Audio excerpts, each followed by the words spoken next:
Okay, quick unboxing of my eagerly awaited JDM208 Hydraulic Excavator.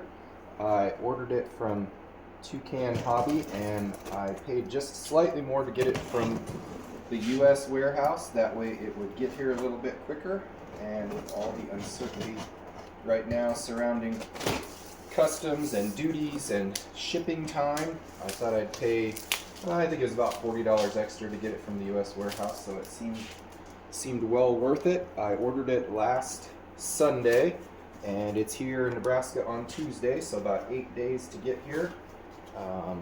Toucan shipped it right away, and then FedEx got it here to me in about 7 or 8 days. So here it is. Looks like extra hydraulic tubing, nice small tiny little, I don't know, maybe 2mm hydraulic tubing.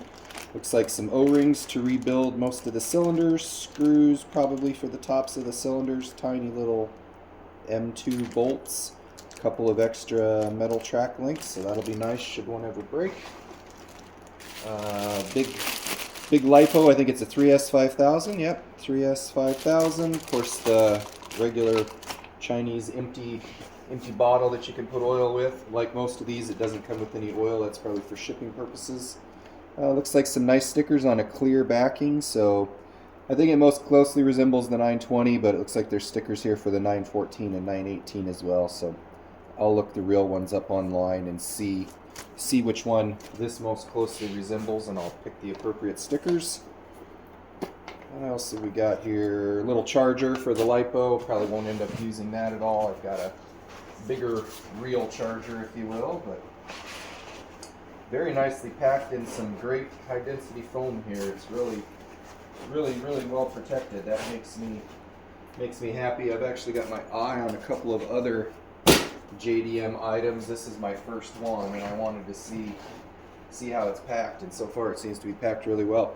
The newer Fly Sky radio, I know from watching Denny Bob's review of this already in his unboxing, I'll probably have to do some reconfiguring and a little bit of learning, because this is my first go with this radio, but shouldn't be too bad. Looks like other people have figured it out already. And here she is. Let's see if I can lift this out of here. Definitely well packed. And so far, it looks great. Let's knock this box out of the way here.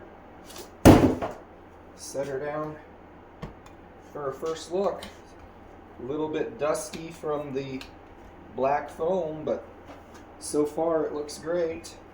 Looks like this light got a little bit tweaked, and I've seen other people have had problems with this mirror, but it doesn't look like mine is broken. Maybe just needs kind of finagled here to get everything straightened out, but it looks like it's good. Definitely excited to see how this new kind of unitized pump and valve body works and how the cooling fan works. So I think I'll pause it here real quick. I'll get it set up. Obviously I've got to add some oil to it. These, like I said, come empty, so I've got some nice Super Lube 46 weight synthetic oil here. I'll get it filled up and powered up, and I'll come back and show a little bit of video of it actually running.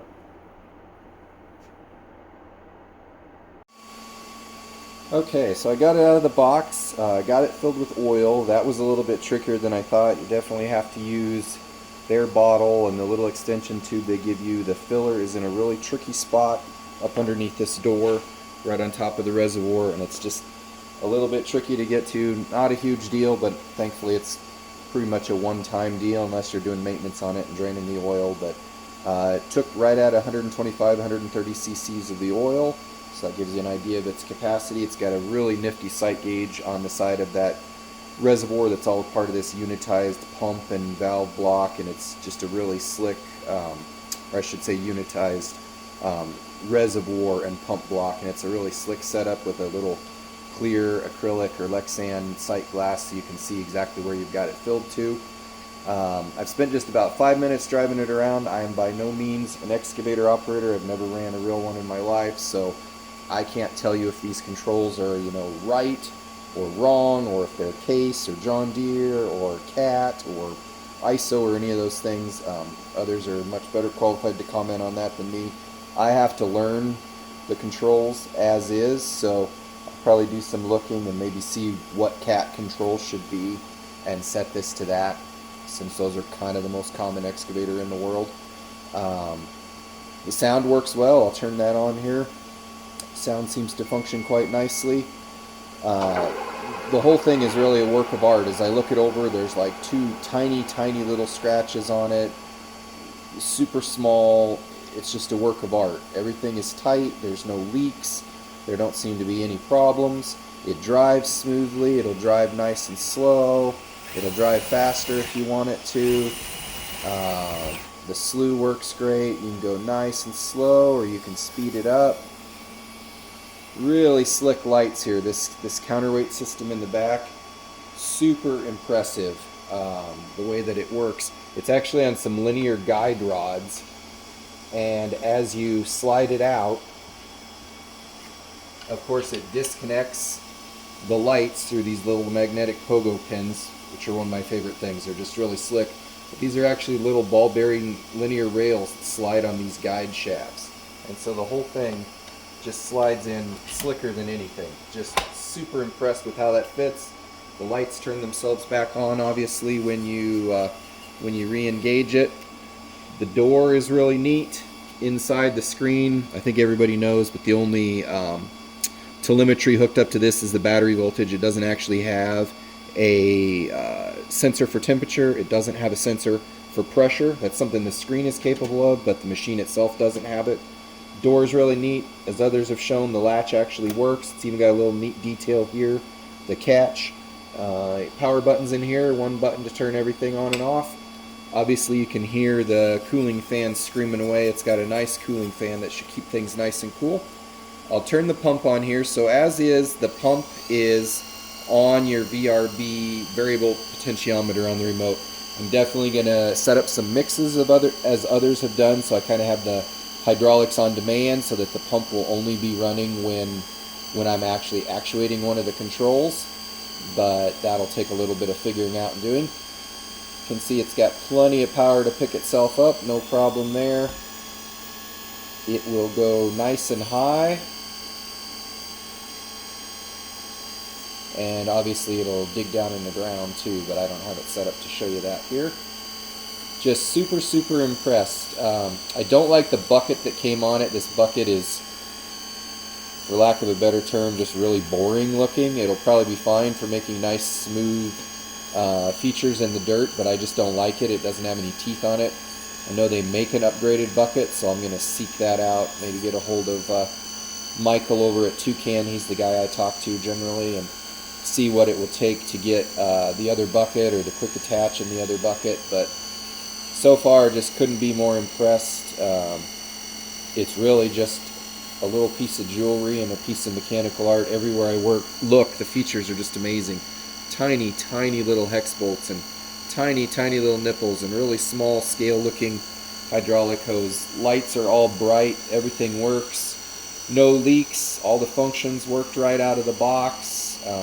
Again, I've only played with it for a few minutes, but so far it seems to have just no problems at all. Very impressed with the whole model overall, and look forward to getting some of those mixes set up, maybe getting the remote a little bit more customized to my liking, or the way that seems to be more common for everybody else out in the world. But so far, just super impressed with how it looks. Glad I got it, and look forward to maybe getting some more models from the same company. And Toucan service was great as well. So thanks for watching.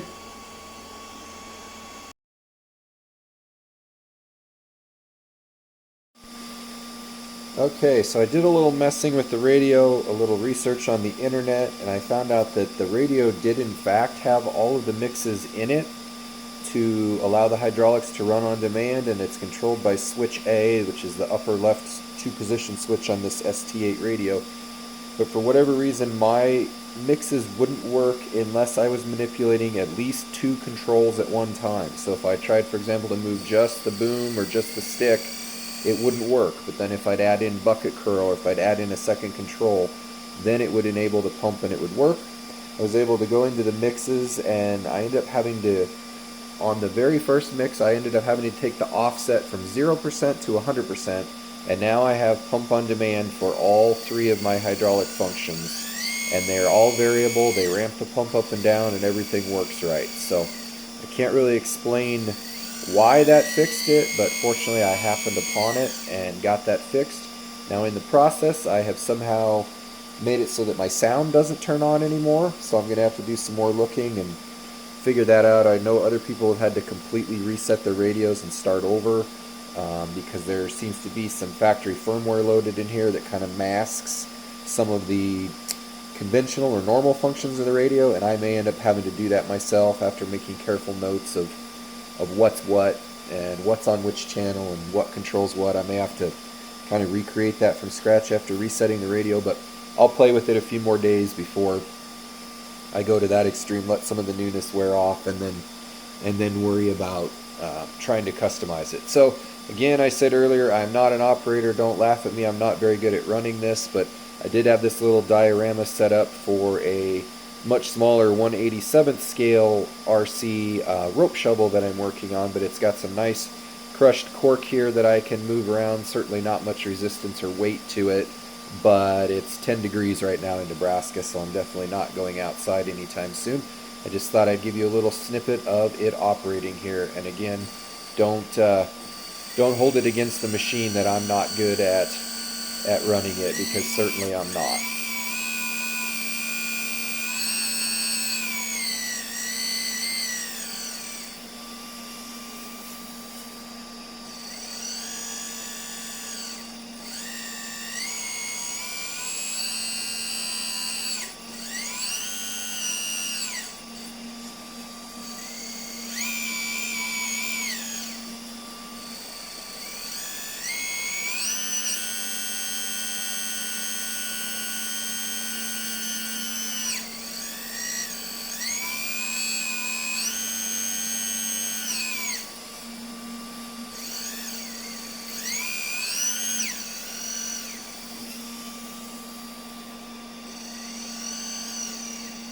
Certainly I have lots to learn when it comes to coordinating all 3 of these controls at once and making something that resembles smooth fluid-like digging motion, but that'll be part of the fun. I can sit and play with it here in the winter time till my heart's content, and hopefully get better at it by spring and go out and dig some actual dirt.